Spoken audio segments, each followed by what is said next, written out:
Welcome to the Inappropriate Growth Podcast, where we explore the unconventional paths to leadership and success. Today, I am thrilled to have Faris Aranki, the CEO of Chiyageto Consulting, as our esteemed guest. Faris has an extraordinary journey from being a high school teacher to becoming the CEO of a trailblazing consulting firm that marries strategy with emotional intelligence. With over 2 decades of experience in delivering strategic change across the globe, Faris has a wealth of knowledge about what truly drives success in business and beyond. His insights into the critical role of engagement and the art of overcoming barriers have made him a sought-after expert in the field.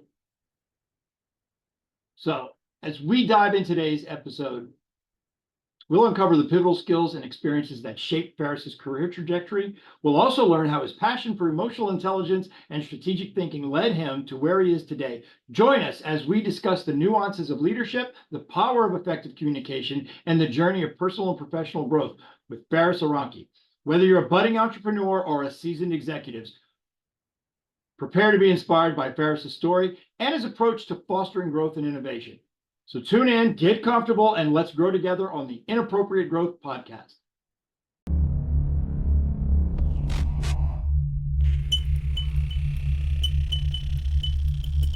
Welcome to Inappropriate Growth, the podcast where we get real about the grind behind the glory. I'm Paul, your host, and I'm here to take you on a journey through the untold stories of business triumphs. We might raise some eyebrows, but it's all about the hustle and we don't fit the mold. Here we're talking about the kind of effort that doesn't just push the envelope, it shreds it to pieces. We're building a community where the norm is to defy norms. So buckle up, because we're diving deep into the beginnings that were anything but humble, the times when giving up seemed like the only option.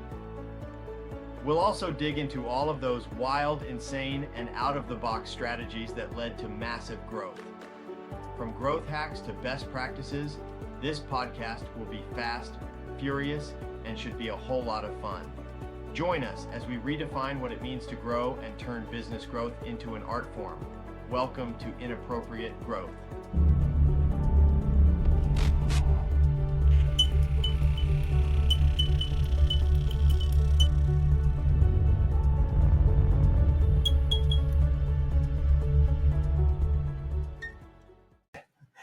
All right, welcome to episode 10. We're in double digits. This is the Inappropriate Growth Podcast. I am Paul Angelle, your host, and today I'm very excited to have Faris Aranki with us. He's worked as a school teacher, he's worked for an energy company, he's been a journalist, he's worked for the police, did some consulting, and now he has his own firm helping people get their businesses and business owners get more efficient. Got a ton of questions for him, and I'm really excited. Faris, tell us where you are and how you got there. Yeah, thanks, Paul. Real pleasure to be with you today. And from one multi-potentialite to another, I know we talked beforehand that we both had chartered careers. So physically, where am I? I'm here in London, UK. I'm here in my home office where I run my business. But London, while it is my home currently, I've lived all around the world and worked in lots of different careers that took me there, right? As you sort of hinted. So what got me to where I am today? First career was as a high school teacher. I taught around the world. I lived in Latin America, Southern Asia, the Middle East, taught back here in the UK. That's when I decided to make a change. And that's where I thought I'd try some new stuff. Tried my hand at journalism, which I absolutely loved, but it just didn't work out. I ended working for the police. Absolutely fascinating. Working for a public institution, you learn a lot about institutions and why we put trust in them and why we don't. But anyway, that's a different topic. Then I moved into working for a big global energy firm, so I know all about oil and gas. And from there, I was headhunted into strategy consulting, where I spent the next 12 years going from a junior analyst to a partner in a consulting firm. And even that wasn't enough for me. So 5 years ago, I set up this company, a company called Chiyageto, which you rightly pointed out, is all about making teams, people more effective at what they do, making better decisions, working better together. And it's an absolute joy bringing together all my skills to focus on that. Well, I can absolutely relate. All right, well, Faris, could you share with us the moment you decided to transition? I mean, you were a school teacher and there were just several stops between school teacher and where you are today, but yeah. Making the transition, I know personally there's a bunch of benefits in making drastic transitions, but Can you think of the initial challenges you faced in making like a massive career shift? Yeah, and I've done that a few times, right? But I think the first one was the move from teaching into the business world. Well, initially to try a few things, but ultimately into the business world. And a lot of it was the pull from the business world. I certainly grew up. My dad ran his own company. He was, heavily immersed in the business world. He would invest. He ran an investment firm, and that was very inspiring for me. And it was always an area that I thought I'd wanted to do. But I stepped into teaching because that felt like a something that I was passionate about, helping kids. But really, over the 5 years, although I had great experiences, enjoyed it, I realized it wasn't going to be the vocation for me. So there was a bit of a sort of a road to Damascus moment because I was in a really tough school. And that's when you've really got to enjoy your job. When the chips are down, we can all enjoy our jobs on an average day, right? Or when things are really good. So, but when it's tough, that's when you really know deep down, is this something I want to do for the next 20, 30, 40 years? And that school, I'm really grateful for them. As tough as it was, it sort of cemented for me, this wasn't going to be the career I was going to have for the rest of my life. So once you're aware of that, you can do one of two things. You can just be very passive, or you can say, right, I'm going to make an action, and that's what I chose. And that's so I closed the door on that chapter, and then it was about what's next. Comment on the change in the environment. What was the most unexpected hurdle? I mean, I knew you were expecting hurdles, but what probably surprised you? Well, a lot of it stemmed from the same place, right? I expected there to be some challenge, right? Both to step up. But it was the fact that you were labeled, right? Human beings, we love to label each other, which sometimes is good, it makes things simple, but sometimes can really hinder us, right? So I had this label around my neck that you're a teacher. So first of all, that was a hurdle to get into the business because when I put that on my CV, I got rejected. They're like, no, you're a teacher. Why are you applying for a job in business? But even when I got into business and people found out I was a teacher, they sort of look at you, they don't look at you on equal footing. They have a set of expectations for when you'll walk into the room. And I say to people nowadays, do you know what? Your brand, your descriptors will travel quicker than you will. Right? They will enter a room long before you, and sometimes that's a positive thing for you, but sometimes it's something you've got to fight against when you enter the room. So that was something I wasn't expecting. Right? I thought I knew the hurdle to get into the company, but even when I was in the company, having a label kind of held me backwards a little bit. But so finding ways to navigate that, and it's something we all have to deal with, was a key challenge. Okay, well, and that makes sense. Can you think of some surprising ways where those experiences in the early days, maybe working with the police, or maybe working as a journalist, or maybe working as a teacher, where those experiences showed up to give you either perspective or tools that you could use and kind of form your approach to strategic consulting? 100%, right? So for me, a big bedrock is that teaching, right? And I always say to people, if you can get a 10-year-old who's just told you that they hate math, and I used to teach math, to learn math and enjoy it, not just learn it, enjoy it, you can get a CEO or a CFO to engage with something that they initially told you wasn't for them. Right. Right. It's exactly the same. It's the same skill set, right? About how to communicate, how to influence, how to get excitement into a room, because that's what great school teachers are doing every day. They're simplifying, they're reframing, and they're bringing some joy into it. So that's what I do with teams, literally to the point, Paul, where I use the same games I used to use with 10-year-old children with the C-suite. I just give them different titles, but we still play stand up, sit down, run to the board, bingo, quizzes, because they are they transcend ages and titles. They get people engaged and they help people understand things in a slightly different way. So that was a massive bedrock. Now, I've taken something. Let's take journalism for example. I'm a strategic consultant. I always tell clients to lead by fact, and one thing journalism taught me is facts. One fact on its own is not enough, right? In journalism, you're always taught to cross-reference your sources. So if you interview one person, they tell you something, don't take that as fact. You have to find at least one other person who corroborates that, preferably two. And it's the same that I say with clients. Don't take one data point as something to build a whole strategy on. Because I've seen so many strategies fall apart based on, but look, we got a data point from our customers. We asked 2 customers and they said this. And so we built a whole strategy around it. I'm like, whoa, right? Let's corroborate it with something else, right? So really, I'm grateful to the teaching. I'm grateful to the journal. I'm grateful to the police. All those experiences I had because I've taken little snippets. And that's even something I do today. I take a snippet from one company and apply it to another company. And that makes me better and them better ultimately. And I'm so grateful for it. Yeah. When you went into the energy sector, did you go in as kind of an entry role? I mean, were Yeah. you working on pipelines or were you doing management? Let me just put it in context. So I had to start again effectively. So I was 27 years old, Paul, and I looked at my options. I was struggling to get into a company, even though I decided. So I joined on their graduate scheme, which effectively was full of 21-year-old and 22-year-olds straight out of university. So I was 5-6 years older than those people, but I decided to take one step backwards to go several steps forward, right? And what I mean by that, it was a 3-year graduate program, but because I had the skills and I was able to demonstrate it, I was off that program after about 9 months.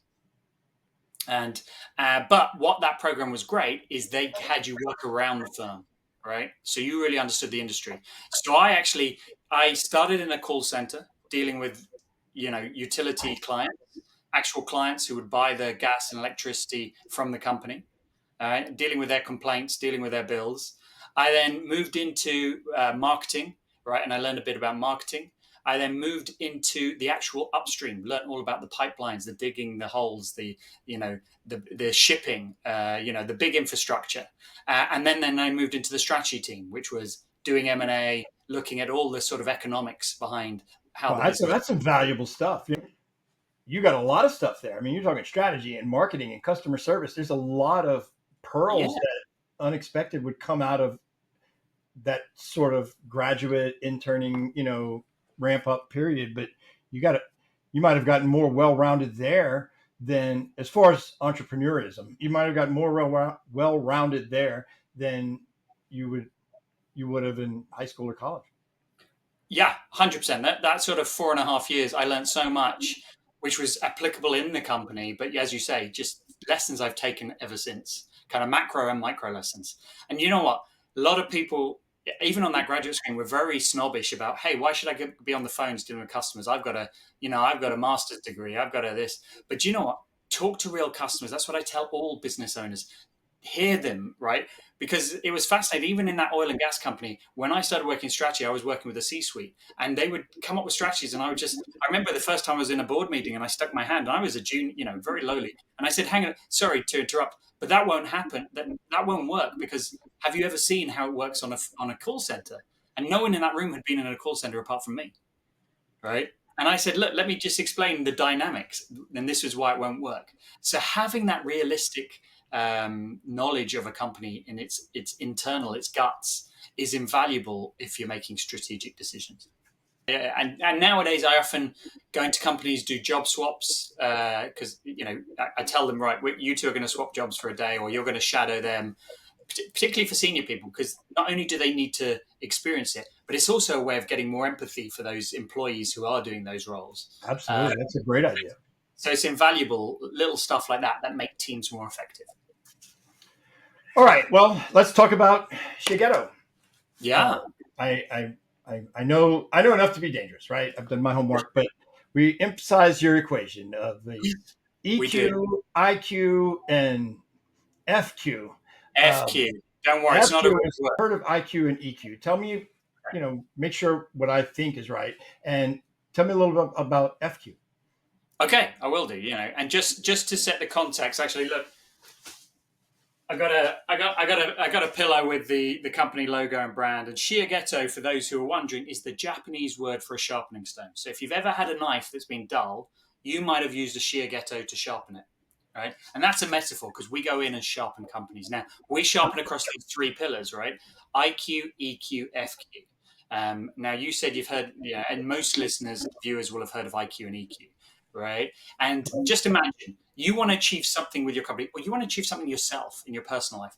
You've got to have an objective. You've got to have a vision, right? Now, to get there, you need IQ, the best idea to get you there, the best solution, right? That's what the IQ pillar is all about. And that's what we hope. If you don't have the best solution or you haven't got enough options of solutions, we help there.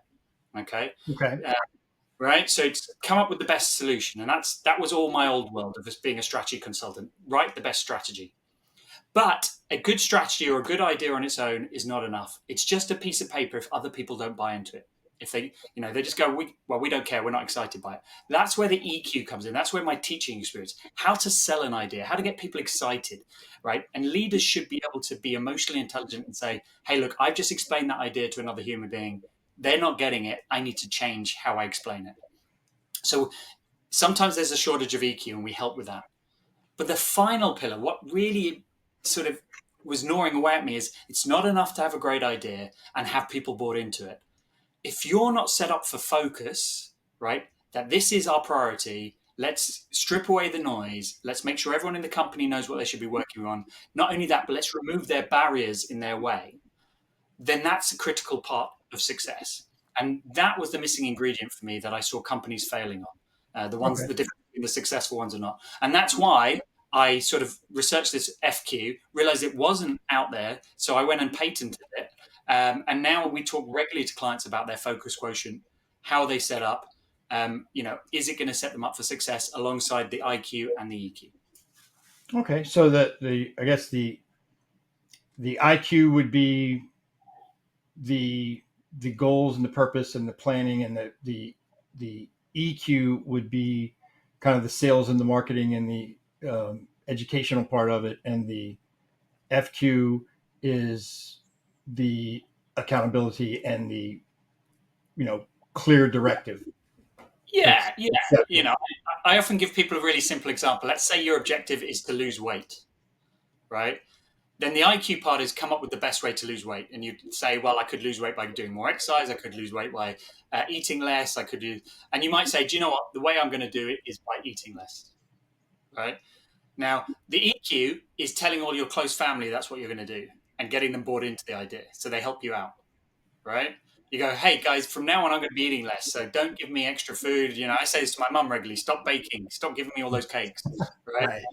And then the FQ is being disciplined enough to stick to your diet, right? Is that, hey, do you know what? The diet is the number one thing. So even if my buddies say, come out for a burger and beers, I go, do you know what? I will come out, but the diet's important. So tonight I'm going to have a salad and a Coke, right?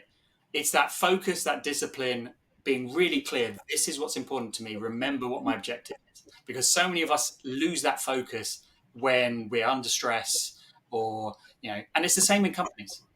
Well, and I would imagine that is probably where bringing in outside help or coaching or a consultant comes in, because it's a lot easier to maintain focus if you're not stuck in the weeds with all the drama of what's going on in the office or what's going on in the company or in the neighborhood or whatever's there's no distractions. You have your agenda. It's the same as it was last time you talked to them. Yeah. Their whole world could have flipped upside down, but the objective is still the objective. And the objective hasn't changed. Yeah. Paul, the number one thing I see in companies that is a destructive for FQ is they're doing too many things, right? The number of times I walk in and talk to the C-suite or talk to the leadership and say, how many strategic initiatives do you have? And they'll go, we have 100, Faris, or we have 150. I'm like, whoa, listen to that. How can you have 150 things that are strategically important? If I'm out on the shop floor, which of those 150 should I work on today, right? Help them out by only giving them 10 maximum, right?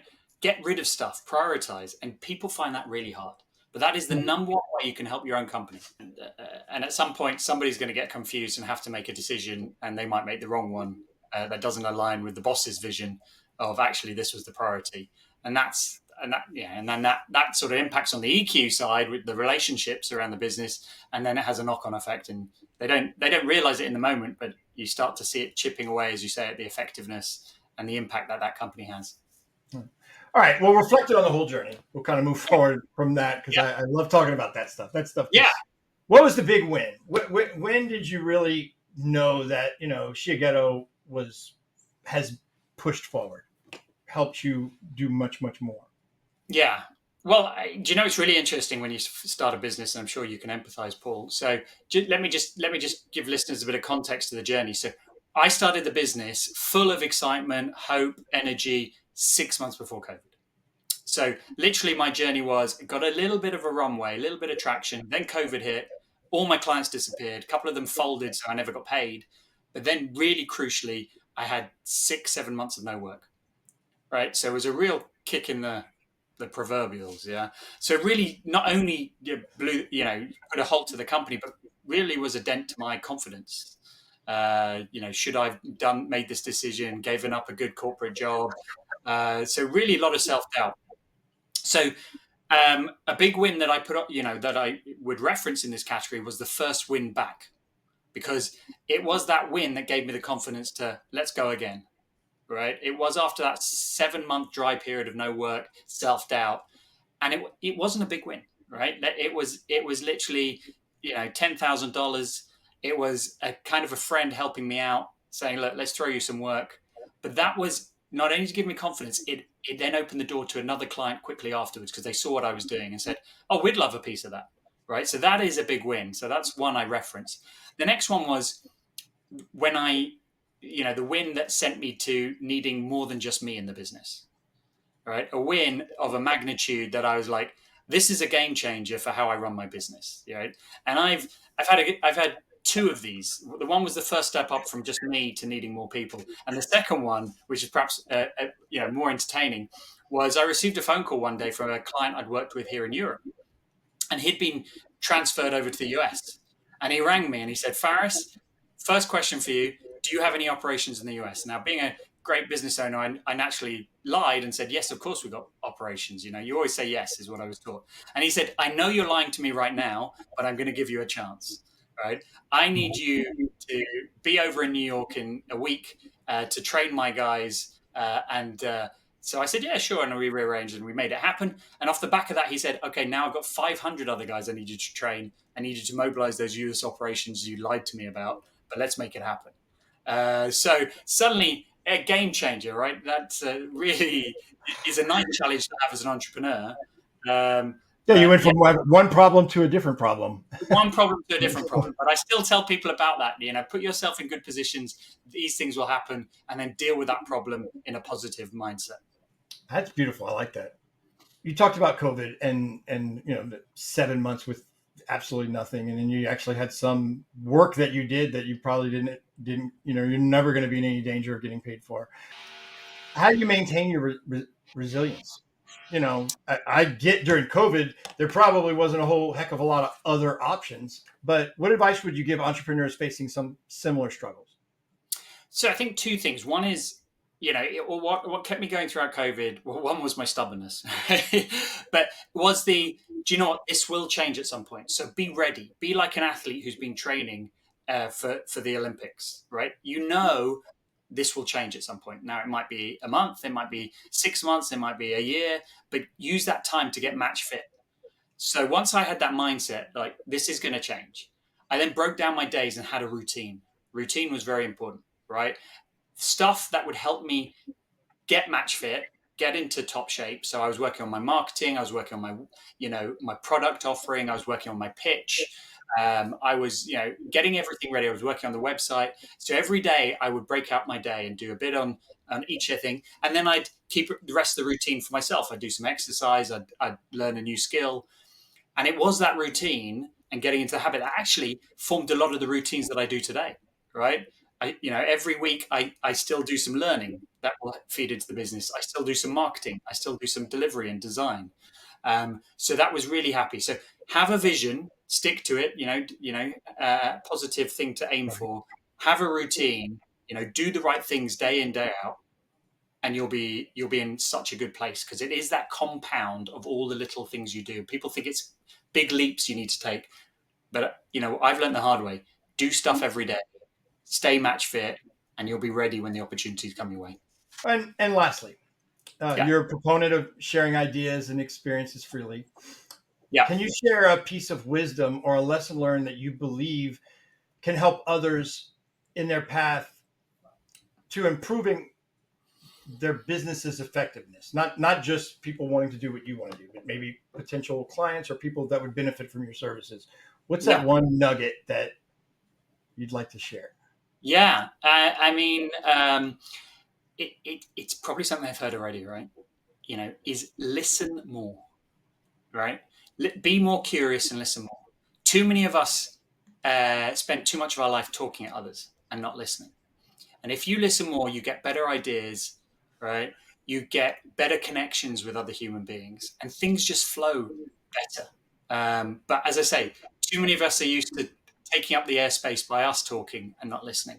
So if you can just listen a bit better, be a bit more curious, great things will happen for you and your business. Trust me, because I see it time and time again. We've talked a little bit today. You probably can imagine how many times I've heard that advice. Always something of a talker, but listening is you learn with listening. You attract with talking. Sometimes the talking can be your greatest asset and your greatest hindrance, but listening is, you don't learn anything if you don't listen. All right. Well, Faris, tell if anybody watching this wants to know more, wants to know how to get in touch with you. What are the best ways to get do that? Yeah, well, I'm going to suggest two ways. One, come and visit our website, which is www.chiyageto.com. We won't sell you a sharpening stone, but you will find a whole bunch of tips and information about being more effective. Or come and find me on LinkedIn. There's only one Faris Aranki, and I spend a disproportionate amount of time there. I post every day about the journey I'm on, so you can, and also some tips. So you will definitely get some rich content. And I reply to every message that is sent to me. So I'd love to carry on the conversation. It's been a real pleasure to join you today, Paul, and speak to some of the listeners.